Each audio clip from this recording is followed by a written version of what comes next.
Hello students, आज हम पढ़ रहे हैं इलेक्ट्रोलिसिस का remaining section that is electroplating and electro refining. Last class में हमने किया था इलेक्ट्रोलिसिस के एग्जांपल्स। हमने lead bromide, copper sulphate and acidulated water का इलेक्ट्रोलिसिस देखा था। In this class, we are going to discuss the applications of electrolysis. Applications of electrolysis की electrolysis भाई काम कहाँ आता है, ठीक है। ये सबसे ज्यादा इंपॉर्टेंटली आपके पास इलेक्ट्रोप्लेटिंग में काम आता है, ये इलेक्ट्रोलिटिक रिडक्शन में काम आता है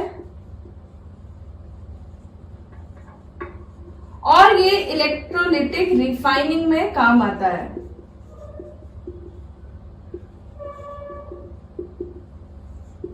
ठीक है। इलेक्ट्रोप्लेटिंग हमारे पास क्यों की जाती है? इलेक्ट्रोप्लेटिंग इसलिए की जाती है, इलेक्ट्रोप्लेटिंग का मतलब ये होता है किसी एक मेटल के ऊपर दूसरे मेटल की लेयर को चढ़ा देना। अब एक मेटल के ऊपर हम दूसरे मेटल की लेयर को इसलिए चढ़ाना चाहते हैं ताकि आपके पास या तो जो ओरिजिनल मटेरियल प्रेजेंट है उसकी डलनेस रिमूव हो जाए, वो थोड़ा सा शाइनी हो जाए, या फिर आपके पास जैसे आयरन का आर्टिकल है अगर, तो वो रस्टिंग से बच जाए, इसलिए हम उसे किसी ऐसे मेटल से प्लेट कर देंगे जो कि लेस रिएक्टिव है, या फिर अगर ऑक्सीजन के साथ रिएक्ट करता भी है तो it will form a protective layer above over that iron piece. ठीक है। तो इलेक्ट्रोप्लेटिंग हम इसलिए करते हैं ताकि आपके पास जो मेटल प्रेजेंट है या जो भी आपके पास कोई मटेरियल है, अलॉय है, उसमें थोड़ी सी शाइन आ जाए, तो उसके ऊपर एक शाइनी मटेरियल की लेयर लग जाए, या फिर अगर आपके पास वो बहुत रिएक्टिव या बहुत सेंसिटिव मेटल है तो उसके ऊपर आप एक ऐसे मेटल का कवरिंग कर दे जिससे वो प्रोटेक्ट रहे। ठीक है। तो इलेक्ट्रोप्लेटिंग में हम एक मेटल लेंगे या कोई भी आपके पास सब्सटेंस लेंगे, कोई अलॉय ले सकते हैं, जिसके ऊपर एक अनदर मटेरियल को हम प्लेट करवा रहे हैं, एक तरीके से लेयर चढ़ा रहे हैं। ठीक है। और ये हम इसलिए करते हैं ताकि आपके पास मटेरियल प्रोटेक्टेड रहे, या फिर वो जो मटेरियल है अगर वो डल है तो उसके ऊपर हम एक शाइनी कोटिंग लगा देते हैं। ठीक है। तो इलेक्ट्रोप्लेटिंग होती कहां कहां पे है? ये जैसे मटेरियल प्रोटेक्ट करने के लिए तो ये आयरन के ऊपर हो जाती है कि आप जिंक की, एल्यूमिनियम की, निकल की, ऐसे किसी एलिमेंट की लेयर चढ़ा सकते हैं। ठीक है। रस्टिंग से प्रिवेंट करने के लिए। और इलेक्ट्रोप्लेटिंग मटेरियल्स को शाइनी बनाने के लिए कैसे? क्रोमियम बहुत ज्यादा एक ना शाइनी मेटल होता है, लेकिन क्रोमियम इटसेल्फ बहुत ज्यादा एक्सपेंसिव होता है। तो क्या होता है, हम क्या करते हैं, चीजों के ऊपर, काफी मेटल्स के ऊपर हम क्रोमियम की प्लेटिंग कर देते हैं, सिर्फ परत चढ़ा देते हैं। तो उससे क्या होता है, वो मटेरियल आपके पास शाइनी नजर आने लग जाता है। एक्सपेंसिव है, आप पूरा यूज नहीं कर सकते, इसलिए हमने सिर्फ उस पे उसकी लेयर चढ़ा दी है। जैसे आप टैप्स वगैरह देखते हैं, पाइप्स देखते हैं, या साइकिल के पार्ट्स देखते हैं, वो जो इतने शाइनी होते हैं, वो शाइनी इसलिए होते हैं क्योंकि उनके ऊपर क्रोमियम की एक लेयर चढ़ी हुई होती है। लेकिन अगर हम पूरा क्रोमियम इतना खरीदेंगे कि हम वो पूरा पार्ट उससे बनवा लें तो आपको बहुत एक्सपेंसिव पड़ेगा। ठीक है। तो जैसे ये क्रोमियम के लिए किया, या फिर आप कोई ले लीजिए सस्ता मेटल, आपने कोई ले लिया या अलॉय ले लिया और उसके ऊपर किसी महंगे मेटल का आपने वो चढ़ा दी परत ताकि वो शाइनी नजर आए। जैसे ये सिल्वर की ज्वेलरी या गोल्ड की ज्वेलरी में होता है कि सोने का पानी चढ़ा देना या चांदी का पानी चढ़ा हुआ है उसके ऊपर, हम इस तरीके से कहते हैं। ठीक है। जनरली आपने सुना होगा कि इसके ऊपर इसका बस पानी चढ़ा हुआ है, ये नकली चीज है, ये असली चीज है, इस तरीके से। क्योंकि अगर आप ओरिजिनल चीज बाय करने जाएंगे it will be very expensive, तो उसके ऊपर हम बस एक लेयर चढ़ा देते हैं। ठीक है। इलेक्ट्रोप्लेटिंग जो हमें पढ़ना है, हमें किसका पढ़ना है? सिल्वर का इलेक्ट्रोप्लेटिंग और निकल का इलेक्ट्रोप्लेटिंग। ठीक है। सिल्वर का इलेक्ट्रोप्लेटिंग और निकल का इलेक्ट्रोप्लेटिंग से मेरा मतलब है कि मेटल के ऊपर सिल्वर की लेयर कैसे चढ़ाएंगे और मेटल के ऊपर निकल की लेयर किस तरीके से चढ़ाएंगे, वो हमें पढ़ना है। ठीक है।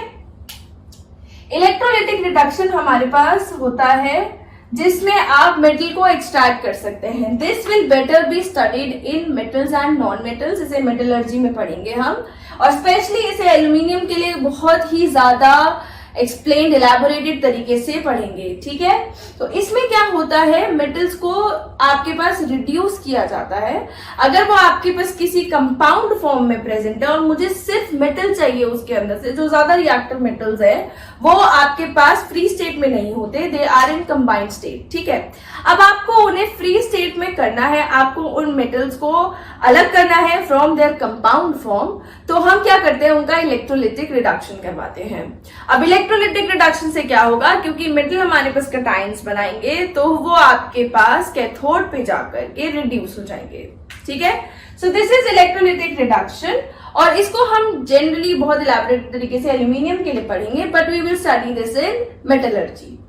इलेक्ट्रोलिटिक रिफाइनिंग, जैसे मैंने आपको लास्ट क्लास में बताया था कि कॉपर के केस में हम इलेक्ट्रोलिटिक रिफाइनिंग यूज करते हैं। This again is used in metallurgy, but we will study it here because हम कॉपर के केस को बहुत ज्यादा डिस्कस कर चुके हैं। तो यहाँ पे हम इसे एक बार पढ़ लेंगे कॉपर के लिए कि कॉपर का इलेक्ट्रोलिटिक रिफाइनिंग कैसे होता है। रिफाइनिंग का प्रोसीजर हम इसलिए यूज करते हैं कि आपके पास जो मेटल है उसको प्योर करना है। जब हम किसी भी मेटल को ओर से एक्सट्रैक्ट करते हैं, यानी कि जो हमारे अर्थ में मिनरल्स वगैरह प्रेजेंट है, जब हम इनसे किसी मेटल को एक्सट्रैक्ट करते हैं तो उसमें बहुत सारे इम्प्योरिटीज प्रेजेंट होते हैं। हम चाहते हैं हम इन इम्प्योरिटीज को रिमूव कर दें, ठीक है। तो वो रिमूव करने के प्रोसीजर में हमारे पास लास्टली जो हमको मेटल मिलता है, many times it is still not very pure. उसको अलग करते करते एक तो आपको गंदगी अलग करनी है, कंबाइंड स्टेट से अलग करना है, फ्री स्टेट में लाना है, और ऐसा करते में हो सकता है आफ्टर ऑल दीज प्रोसीजर्स कि आपके पास जो मेटल हमको मिल रहा है वो अभी भी प्योर नहीं हो। तो फर्दर उसको रिफाइन करने के लिए उसकी रिफाइनिंग की जाती है। And if that procedure, if that refining is done by electrolysis, then that procedure is known as electrolytic refining। तो अगर आपने रिफाइनिंग इलेक्ट्रोलिसिस के माध्यम से करी है तो उसे हम इलेक्ट्रोलिटिक रिफाइनिंग कहते हैं, ठीक है। तो firstly we are going to discuss about electroplating. तो इलेक्ट्रोप्लेटिंग में हम सबसे पहले पढ़ेंगे किसका electroplating, electroplating of silver.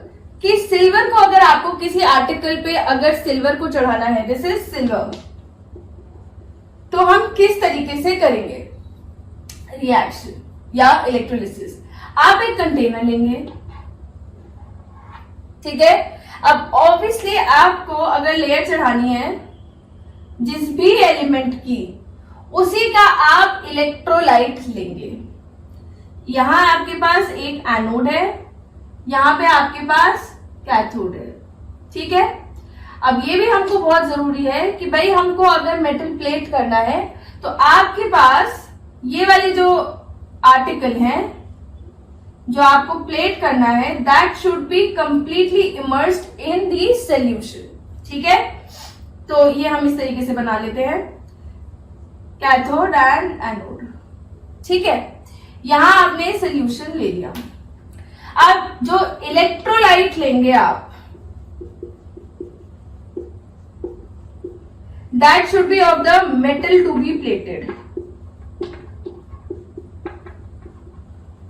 Metal to be plated में मेरा मतलब है जिसकी लेयर चढ़ानी है, जिस पे लेयर चढ़ानी है वो नहीं, जिसकी लेयर चढ़ानी है, ठीक है।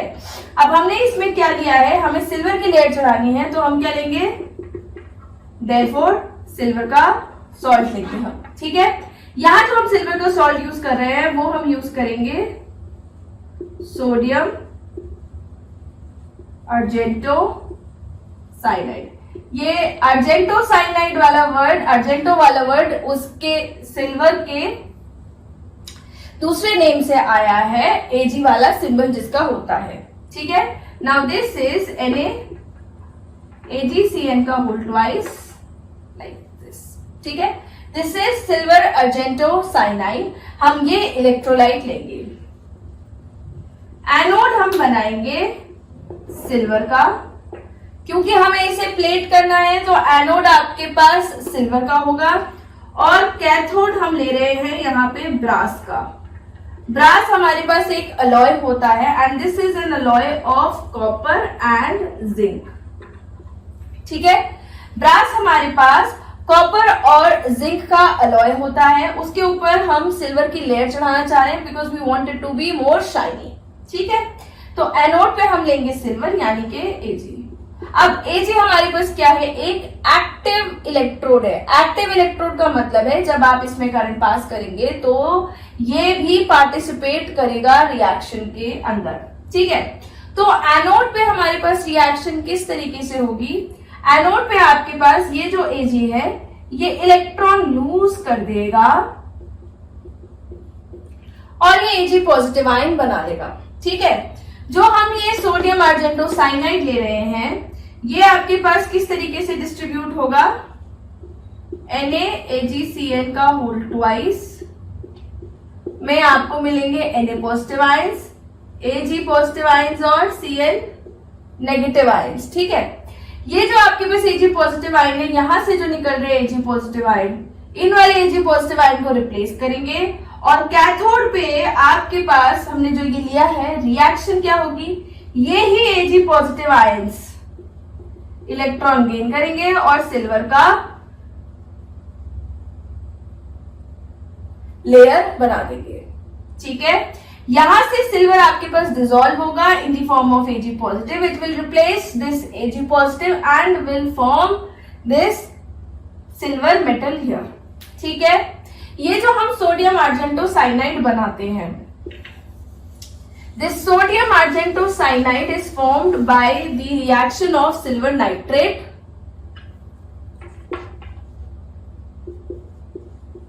And sodium cyanide.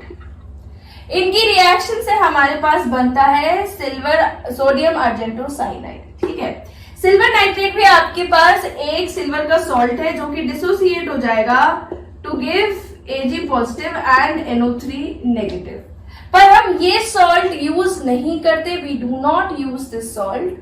वाई, हम इस सॉल्ट को इसलिए यूज नहीं कर रहे हैं, जैसे ये रिएक्शन में लिख देती हूँ, यहाँ पे आपके पास बनेगा AgCN plus NaNO3। Now this AgCN will further combine with NaCN to give NaAgCN2 this salt। ठीक है, हम सिल्वर नाइट्रेट को डायरेक्टली यूज नहीं करते, this is not use directly, क्योंकि ये जो सॉल्ट होता है सिल्वर नाइट्रेट ये बहुत जल्दी जल्दी आपके पास डिसोसिएट हो जाएगा, ये बहुत जल्दी जल्दी सिल्वर प्रोवाइड करेगा। जब ये बहुत जल्दी जल्दी सिल्वर यहाँ पे प्रोवाइड करेगा, रिएक्शन रिडक्शन प्रोसेस बहुत जल्दी होगा, जिसकी वजह से आपके पास एक प्रॉपर स्मूथ लेयर नहीं लग पाएगी, और प्रॉपर स्मूथ लेयर नहीं लगी तो कोई फायदा ही नहीं है करने का। ठीक है, if you are electroplating something then that layer should be very much proper. तो AgNO3 यूज करने से डायरेक्टली अगर हम यूज करते, अगर हम इसके अंदर AgNO3 यूज कर रहे होते तो आपके पास बहुत फास्ट रिएक्शन हो जाता and this layer would not have been smooth. और अगर आप इसे यूज करेंगे तो इतना फास्ट नहीं होगा, धीरे धीरे धीरे धीरे Ag आपको प्रोवाइड करते चले जाएंगे because this is a complex salt. तो ये धीरे धीरे आपको Ag प्रोवाइड करेगा और उसका रिडक्शन धीरे धीरे होता चला जाएगा and you will get a fine smooth layer.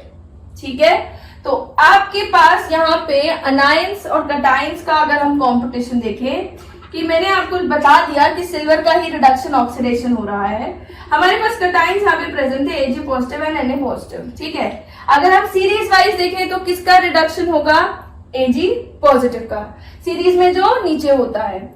इस रिएक्शन में हम इसके साथ साथ में थोड़ा सा वाटर भी यूज करेंगे, H positive and OH negative will also be there, पर उनका हमारे पास डिस्चार्ज नहीं हो पाएगा बिकॉज डिस्चार्ज होने के लिए Ag सबसे नीचे होता है। ठीक है, अनायंस में Cn नेगेटिव है, पर Cn negative is preferably stable और Ag पॉजिटिव ही आपके पास इलेक्ट्रॉन गेन कर लेगा क्योंकि इसकी रिएक्टिविटी क्या है, बहुत कम। ठीक है, तो यही आपके पास क्या होगा, रिड्यूस हो जाएगा, दिस विल बी रिड्यूस्ड। और ऑक्सीडाइज ये इसलिए होगा क्योंकि Cn नेगेटिव और Ag पॉजिटिव में Ag में देखा जाए तो Ag हमारे पास एक मेटल है, इट विल लूज इलेक्ट्रॉन्स। ठीक है, तो यहाँ पे हमने इसका थोड़ा इलेक्ट्रोकेमिकल सीरीज का एस्पेक्ट देख लिया है कि कौन क्या होता है। आपको ये याद रखना है कि एनोड पे रिएक्शन हो रही थी, Ag was giving Ag positive plus electron and cathode पे रिएक्शन हो रही है, Ag positive is gaining electron to give silver metal grey. ठीक है, तो यहां पे आपके पास हमने क्या देखा, ये जो सिल्वर की थिकनेस होगी एनोड की, अगेन ये कम हो जाएगी और कैथोड की थिकनेस जो है वो इंक्रीज हो जाएगी। ठीक है, तो this will be decrease in thickness and this will increase in thickness. So this is the electroplating of silver.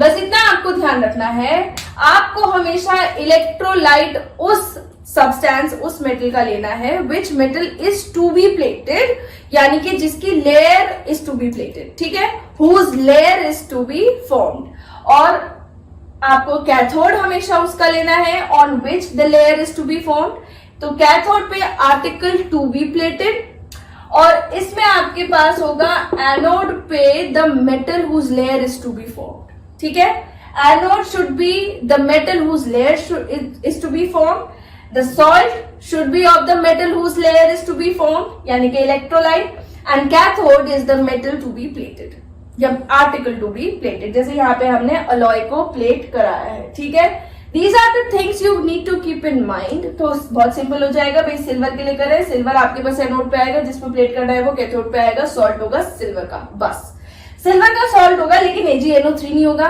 बाकी तो इसके सॉल्ट्स वैसे भी पानी में डिजोल्व ज्यादा नहीं होते, जैसे AgCl है, AgBr है, ये पानी के अंदर सोल्यूबल नहीं होते, ये पानी के अंदर सोल्यूबल होता है। तो इस सॉल्ट को लेंगे, लेकिन इस सॉल्ट को लेंगे तो आपके पास एक स्मूथ कंप्लीट लेयर नहीं हो पाएगी, प्रोसीजर बहुत फास्ट हो जाएगा, बहुत इरेगुलर प्रोसेस होगा। इसके लिए क्या करते हैं हम, ये सिल्वर साइनाइड सोडियम साइनाइड के साथ रिएक्शन करते हैं ताकि आपको सोडियम आर्जेंटो साइनाइड मिल पाए, और इसका जब आपके पास डिसोसिएशन होगा and if the reaction will occur, तो बहुत स्मूथ एंड इरेगुलर लेयर आपको मिलेगी। ठीक है, next we are going to do the electroplating of निकल।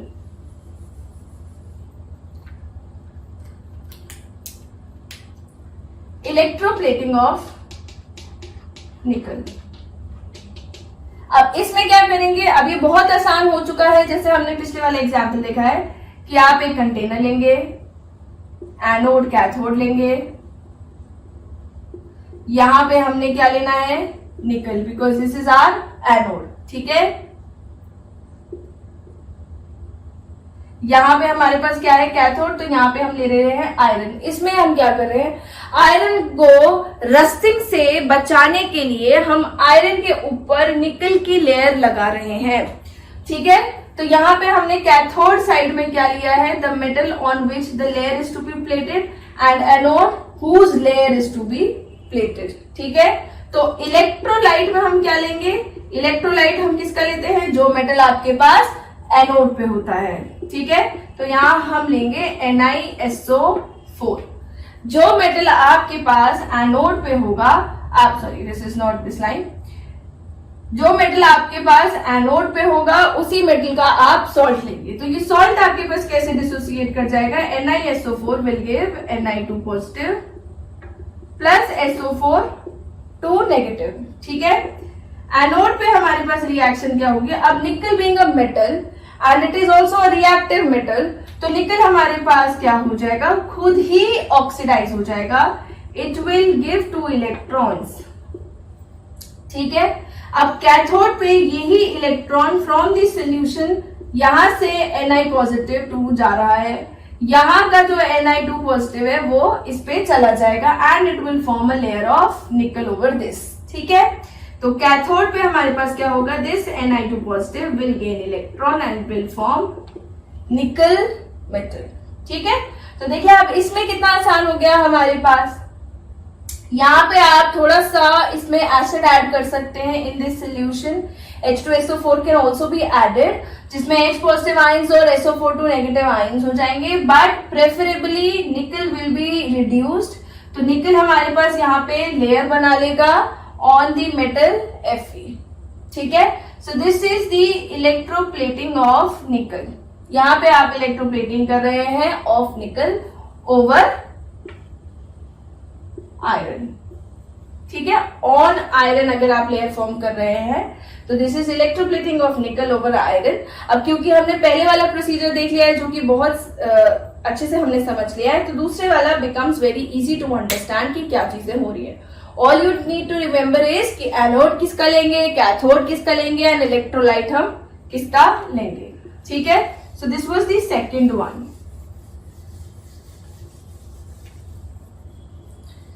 Now next, lastly in this chapter what we are doing is electro refining of copper.